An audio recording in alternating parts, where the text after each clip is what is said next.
Hello friends, welcome to all of you and have a nice day. Friends, in today's session we have to study the Bridge Course Activity 21. विद्यार्थी मित्रांनो, आजच्या लेक्चरमध्ये आपण day 21 ची activity study करणार आहोत bridge course class 9 मॅथची. So let's concentrate on our today's topic. Topic काय आपला आजचा तर लक्षात घ्या. सब युनिट आहे division of polynomials algebraic identities. आपल्याला बहुपदींचा भागाकार आणि नित्य समानता जे आहे अल्जेब्रिक एक्सप्रेशन्सची आयडेंटिटीज त्या स्टडी करायच्या आहेत. त्यात आपल्याला लेट्स रिकॉल मध्ये फर्स्ट दिलेला आहे डिव्हिजन ऑफ पॉलिनॉमियल्स, बहुपदींचा भागाकार. पॉलिनॉमियल्सला डिवाइड कसं करतात त्याच्या संदर्भात आपण स्टँडर्ड 8 मध्ये इन्फॉर्मेशन घेतली. इथे फक्त आपण त्याचा रिव्ह्यू घेणार आहोत. So take one example, that is 6x³ + 8x² divided by 2x. हे डिव्हिजन आपल्याला पॉलिनॉमियल्सचं करायचं आहे. पहा या ठिकाणी 6x³ + 8x² ला आपल्याला 2x ने डिवाइड करायचं आहे. सो काय करणार आपण, तर डिव्हिजनची प्रोसेस तुम्हाला माहिती आहे जी आपण स्टडी केलेली आहे इन प्रिव्हियस स्टँडर्ड. डिव्हिडंड जो असतो तो आपण या ठिकाणी लिहितो. तो आहे या ठिकाणी 6x³ + 8x². याला आपल्याला डिवाइड करायचं आहे 2x ने, म्हणजे 2 या ठिकाणी डिवायझर आहे. सो तो याला आपण या ठिकाणी लिहू 2x. आता आपल्याला 6x³ ही पहिली संख्या कन्सिडर करावी लागेल फॉर द डिव्हिजन प्रोसेस. तीन गोष्टी लक्षात घ्यायच्या असतात आपल्याला बहुपदींचा भागाकार करताना, पॉलिनॉमियल्सचं डिव्हिजन करताना. एक म्हणजे डिव्हिडंड आणि डिवायझर दोघांचं साइन, दुसरी या दोघांचा कोएफिशियंट, आणि तिसरी ह्याचे जे व्हेरिएबल असतात या व्हेरिएबल्सच्या पॉवर मधील जो डिफरन्स असतो तो विचारात घ्यायचा. सो फ्रेंड्स पहा या ठिकाणी 6 आणि 2 दोन्ही प्लस आहे, डिव्हिडंड डिवायझर्स. सो येणारा क्वोशंट जो असेल तो सुद्धा प्लस असेल. आता हे जे कोएफिशियंट आहेत यांचं आपण डिव्हिजन करून घ्यायचं अगोदर. सो काय पहा 6 ला 2 ने डिवाइड करायचंय. 2 3 जा 6. सो या ठिकाणी 3.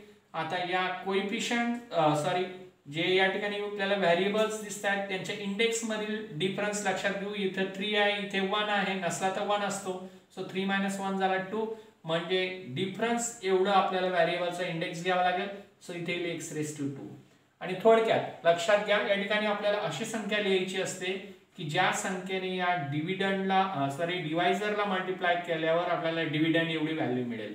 मग पहा या ठिकाणी 2x ला 3x² ने मल्टिप्लाय केल्यावर आपल्याला आन्सर मिळतं 6x³. पहा 2 3 जा 6, x × x² x³. ओके, आता ही प्रोसेस पुढे कॅरीड आउट करू.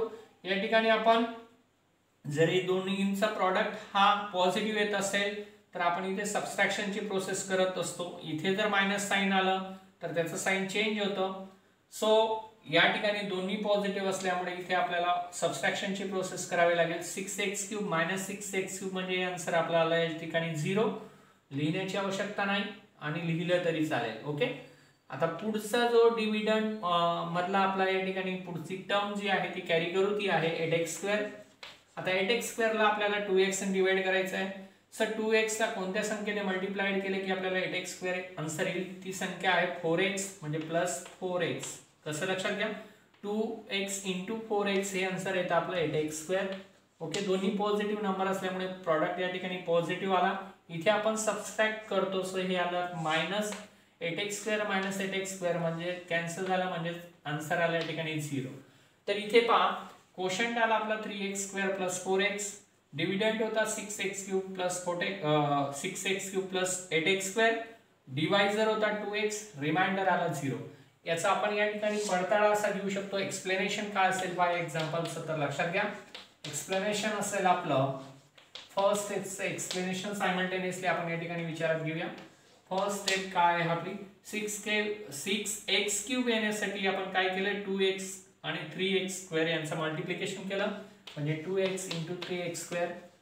हे मल्टिप्लिकेशन आपल्याला मिळालं 6x³. बरोबर. दुसऱ्या स्टेप मध्ये आपण 8x² हे आन्सर म्हणजे या ठिकाणी कसं आलं आपलं 8x².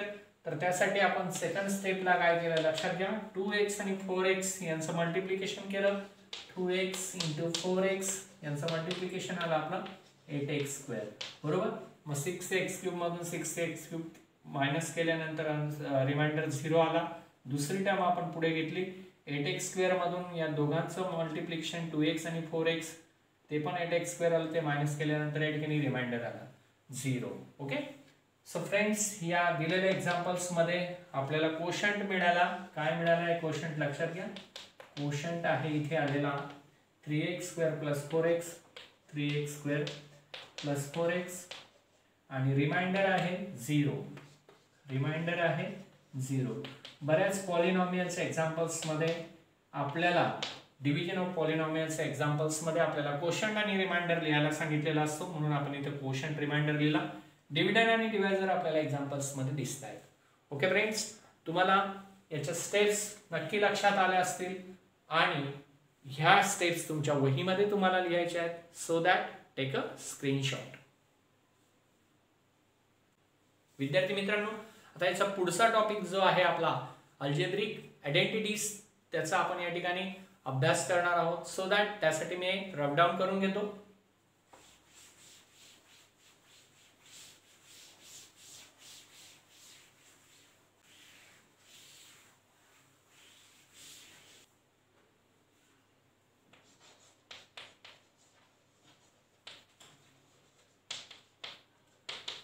अल्जेब्रिक आयडेंटिटीजला आपण नित्य समानता असं सुद्धा म्हणतो. अल्जेब्रिक आयडेंटिटीज आपण ज्या काही स्टडी केलेल्या आहेत त्यांच्यापैकी बेसिक अल्जेब्रिक आयडेंटिटीज जे आपण स्टँडर्ड 7th आणि 8th मध्ये स्टडी केलेल्या आहेत त्यातल्या काही आपण या ठिकाणी अभ्यासणार आहोत. फर्स्ट आहे पहा a + b bracket square. a + b bracket square. आता a + b ब्रॅकेट स्क्वेअर याचा आपल्याला एक्सपान्शन फॉर्म्युला तयार करायचा असेल त्याच्यासाठी आपल्याला काय करावं लागेल पहा. a + b ब्रॅकेटचा स्क्वेअर आहे म्हणजे a + b या ब्रॅकेटचा दोनदा मल्टिप्लिकेशन आहे, 2 times multiplication of a plus b. Okay.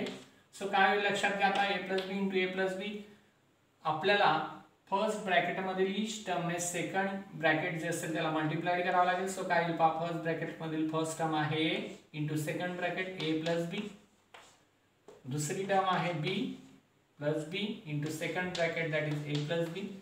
आता हे मल्टिप्लिकेशन करून घेऊ. a इंटू a झाला a² plus a into b ab. आता plus b into a ba म्हणजे त्याला ab लिहू शकतो आपण पुन्हा ab plus b into b b².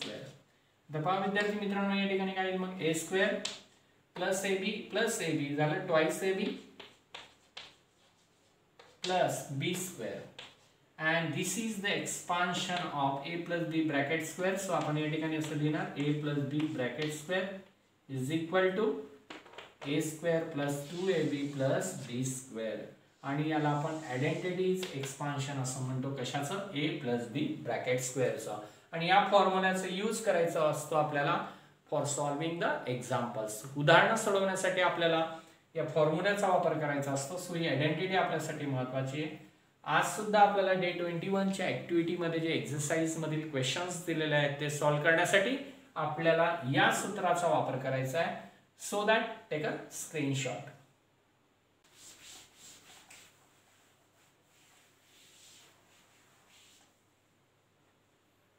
विद्यार्थी मित्रांनो, सेकंड आयडेंटिटी आपण या ठिकाणी अभ्यासणार आहोत ती आहे a - b bracket square. a - b bracket square. पहा a - b ब्रॅकेट स्क्वेअरचा आपल्याला या ठिकाणी एक्सपान्शन करायचं आहे. सो a - b चा स्क्वेअर असल्यामुळे a - b ब्रॅकेटचा 2 टाइम मल्टिप्लिकेशन होईल. So a - b into a - b. मागच्या उदाहरणाप्रमाणेच इथे सुद्धा फर्स्ट ब्रॅकेट मध्ये ईच टर्मने सेकंड ब्रॅकेटला मल्टिप्लाय करायचं म्हणजे a into a - b. Similarly second term घेऊ -b into second bracket that is a - b. Okay. आता हे काय होईल लक्षात घ्या. a इंटू a होईल a² plus a into -b plus into minus minus ab होईल या ठिकाणी a इंटू b. आता -b ने याला मल्टिप्लाय करू या ठिकाणी. सो -b इंटू a हे सुद्धा मायनस इंटू प्लस होईल मायनस ab. ba लिहिलं काय आणि ab लिहिलं काय सेम आहे. आता पहा -b into -b minus into minus multiplication करताना दोन मायनसचं मल्टिप्लिकेशन प्लस होतं. सो या ठिकाणी येईल plus b into b b². Okay. विद्यार्थी मित्रांनो लक्षात घ्या a² -ab दोन निगेटिव्ह संख्यांची ऍडिशन करताना साइन निगेटिव्ह असतं मात्र त्यांची ऍडिशन होते. सो ab झालं ट्वाइस ab. दोघे निगेटिव्ह असल्यामुळे negative sign. So -2ab plus b². Okay. आणि हे आपलं आलं एक्सपान्शन कशाचं a मायनस बी ब्रॅकेट स्क्वेअरचं. सो या ठिकाणी येईल आपलं a minus B bracket square and this is the final expansion of a minus B bracket square that is a minus B bracket square is equal to a square minus 2ab plus b square. विद्यार्थी मित्रांनो, या पद्धतीने आपण a minus B bracket स्क्वेअरचं expansion study केलेलं आहे. तुम्हाला हे एक्सपान्शन तुमच्या नोटबुक मध्ये सुद्धा लिहायचं आहे. So that take a screenshot.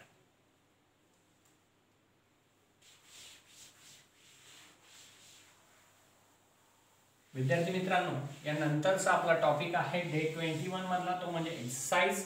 Exercise मध्ये आपल्याला काही क्वेश्चन्स दिले आहेत सोडवायला, ते आपण या ठिकाणी सॉल्व करणार आहोत. असाइनमेंट मध्ये काय दिलेलं आहे पहा.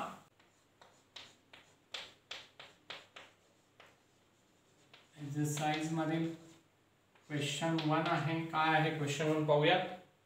तो असा आहे solve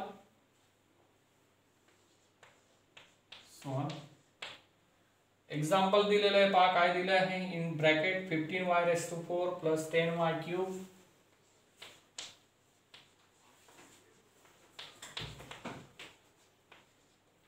minus 5y² divided by 5y² divided by 5y². तर विद्यार्थी मित्रांनो, पाहूयात एक्झाम्पल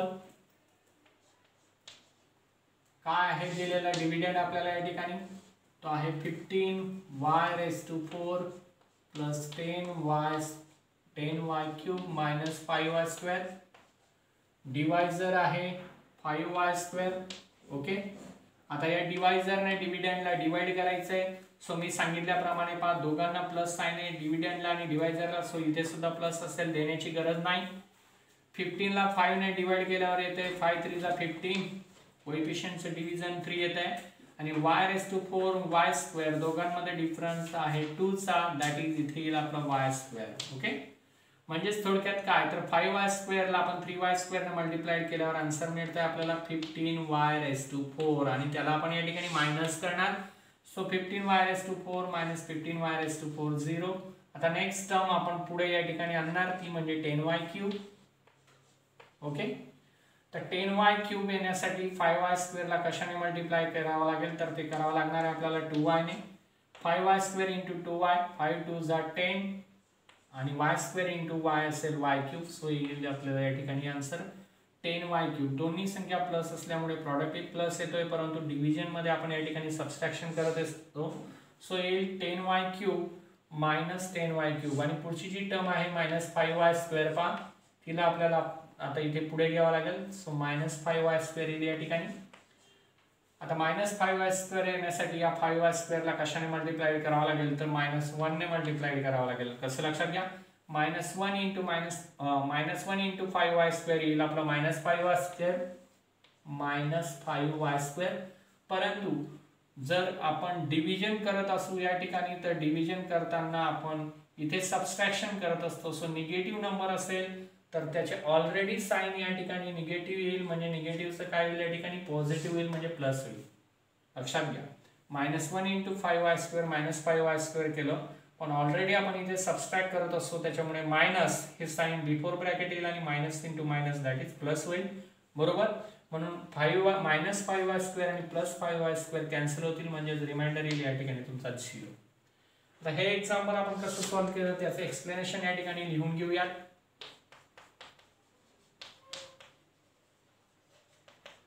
एक्सप्लेनेशन काय आहे, फर्स्ट स्टेपला आपण काय केलं, आन्सर आलं 15y⁴. हे कसं आलं तर 5y² * 3y².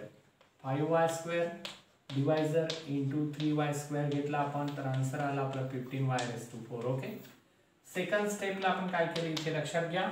सेकंड स्टेपला आपण घेतलं 5y² * 2y 5y² * 2y आणि मग हे आन्सर आलं आपलं 10y³. Okay, 10y³. आणि थर्ड स्टेपला आपला आन्सर आलाय -5y². ते येण्यासाठी आपण काय केलं, 5y² ला -1 ने मल्टिप्लाय केलं. सो या ठिकाणी आपण केलं 5y² * 5y² -1 हे आन्सर आलं आपला -5y². ओके, या पद्धतीने तिन्ही स्टेपचे फर्स्ट सेकंड थर्ड एक्सप्लेनेशन या ठिकाणी लिहिलं. क्वोशंट आलेला आपला इथे क्वोशंट भागाकार काय आलाय लक्षात घ्या, क्वोशंट आला 3y² + 2y - 1, 3y² + 2y - 1. Reminder काय आला तर रिमाइंडर 0 आलेला आहे या ठिकाणी, so reminder is 0 here. Okay विद्यार्थी मित्रांनो, या पद्धतीने एक्सरसाइज मध्ये दिलेला क्वेश्चन फर्स्ट जो होता आपला डिव्हिजन ऑफ पॉलिनॉमियल्स दिलेला, तो आपण सॉल्व्ह केलेला आहे. याच पद्धतीने तुम्हाला ही डिव्हिजनची प्रोसेस कॅरी आउट करायची आहे आणि मी या पद्धतीने सॉल्व्ह केलेले आहे त्याच पद्धतीने तुम्हाला सुद्धा आपल्या नोटबुक मध्ये लिहायचं आहे. So that take a screenshot.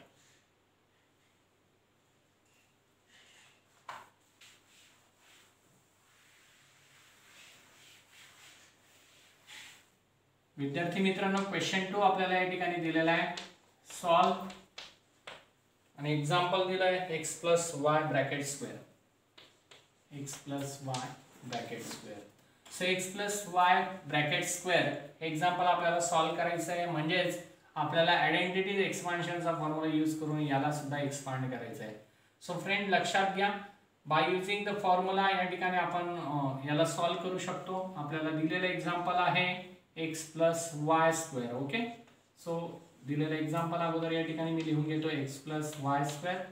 Okay आता बाय युजिंग आयडेंटिटी जी आपण अभ्यासली तिचं यूज करून या ठिकाणी आपण हे एक्झाम्पल सॉल्व करूया. काय आहे आयडेंटिटी आपण स्टडी केलेली ती अशी आहे, a + b bracket square is equal to a² + 2ab + b² आणि त्याच्याप्रमाणे मग काय होईल लक्षात घ्या, x + y² is equal to, म्हणजे लक्षात घ्या या ठिकाणी आयडेंटिटी अशी आहे की दोन टर्म्सचा ॲडिशनचा स्क्वेअर असेल तर त्यावेळेस फर्स्ट टर्मचा स्क्वेअर प्लस 2 इंटू दोन्ही टर्म्सचा प्रॉडक्ट प्लस सेकंड टर्मचा स्क्वेअर, त्या पद्धतीने इथे आपण करणार. सो फर्स्ट टर्म आहे इथे x, त्याचा स्क्वेअर म्हणजे x² प्लस 2 इंटू या दोन्ही टर्मचा प्रॉडक्ट म्हणजे x × y, तो झाला xy प्लस सेकंड टर्मचा स्क्वेअर म्हणजे y चा स्क्वेअर. ओके सो विद्यार्थी मित्रांनो, बाय युजिंग द आयडेंटिटी या ठिकाणी आपण x + y ब्रॅकेट स्क्वेअर हे एक्झाम्पल सॉल्व केलेलं आहे. ते अशा पद्धतीने आहे. तुम्ही या एक्झाम्पलला दुसऱ्या पद्धतीने पण सोडवू शकता, जसं की आपण आत्ताच मागच्या उदाहरणामध्ये a + b ब्रॅकेट स्क्वेअरचं एक्सपान्शन काढलं, a + b चं दोनदा मल्टिप्लिकेशन करून. तसं तुम्ही x + y × x + y करून सुद्धा याचं जर एक्सपान्शन केलं तर फायनली तुम्हाला हेच आन्सर मिळेल. परंतु आपण अभ्यासलेल्या आयडेंटिटीचा उपयोग करून म्हणजे एक्सपान्शन फॉर्म्युलाचा यूज करून हे एक्झाम्पल सॉल्व केलंय. सो ते असं आहे. ओके आता पहा सेकंड एक्झाम्पल काय दिलेलं आहे आपल्याला या ठिकाणी, म्हणजे नेक्स्ट क्वेश्चन काय दिलेला आहे पहा, क्वेश्चन थर्ड आपल्याला या ठिकाणी असा दिलेला आहे, तो आहे expand p - q bracket square. Okay expand p - q bracket square. Okay विद्यार्थी मित्रांनो, इथे सॉल्व नाहीये, इथे सुद्धा एक्सपांड दिलेला आहे. सॉल्व म्हटलं तरी काही फरक पडत नाही, दोघांचाही अर्थ तोच आहे, म्हणजे आपल्याला जी प्रोसेस करावी लागणार आहे कॅल्क्युलेशन्स ते असेच आहेत. सो इथे expand x + y bracket square होतं, इथे expand p - q bracket square आहे. मग इथेही आपल्याला काय करायचं आहे लक्षात घ्या, क्वेश्चन 3 मी या ठिकाणी सॉल्व करणार आहे, p - q ब्रॅकेट स्क्वेअर. इथे पण आपण जसं बाय युजिंग आयडेंटिटी म्हटलं, इथे पण आपण आयडेंटिटी वापरणार. बाय युजिंग आयडेंटिटी अल्जेब्रिक एक्सप्रेशनची जी आयडेंटिटी आहे त्याचा वापर करून या ठिकाणी आपण एक्झाम्पल सॉल्व करणार. ती आयडेंटिटी कोणती तर आपण अभ्यासली आताच, a - b bracket square is equal to a² -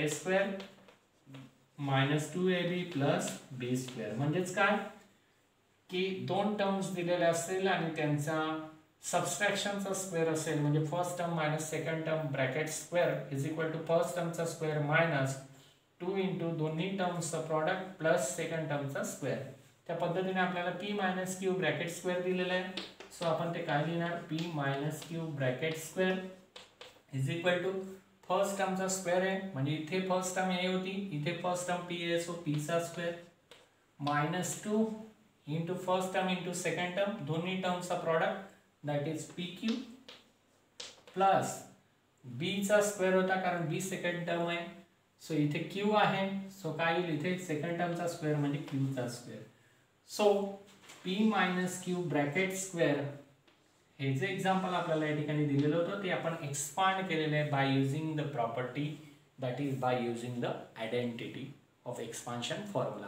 विद्यार्थी मित्रांनो, या पद्धतीने एक्सपान्शन फॉर्म्युले जे होते a plus B bracket square आणि a minus B bracket square हे दोन्ही एक्सपान्शन फॉर्म्युलांचा वापर करून आपण एक्सरसाइज मध्ये दिलेल्या क्वेश्चन्सला या ठिकाणी सॉल्व्ह केलेलं आहे. तुम्हालाही हे एक्झाम्पल्स याच पद्धतीने सॉल्व्ह करायचे आहेत आणि याचे आन्सर्स या पद्धतीने आपल्या नोटबुक मध्ये लिहायचे आहेत. So that take a screenshot. तर विद्यार्थी मित्रांनो, तुम्हाला आपला आजचं लेक्चर नक्की आवडलं असेल. लेक्चर आवडलं असेल तर त्याला लाईक करा, कमेंट करा, शेअर करा आणि हो, अजूनही आपल्या चॅनलला सबस्क्राईब केलं नसेल तर तात्काळ सबस्क्राईब करा. या ठिकाणी थांबूया, पुन्हा भेटूया पुढची ॲक्टिव्हिटी घेऊन, दॅट इज डे 22. धन्यवाद.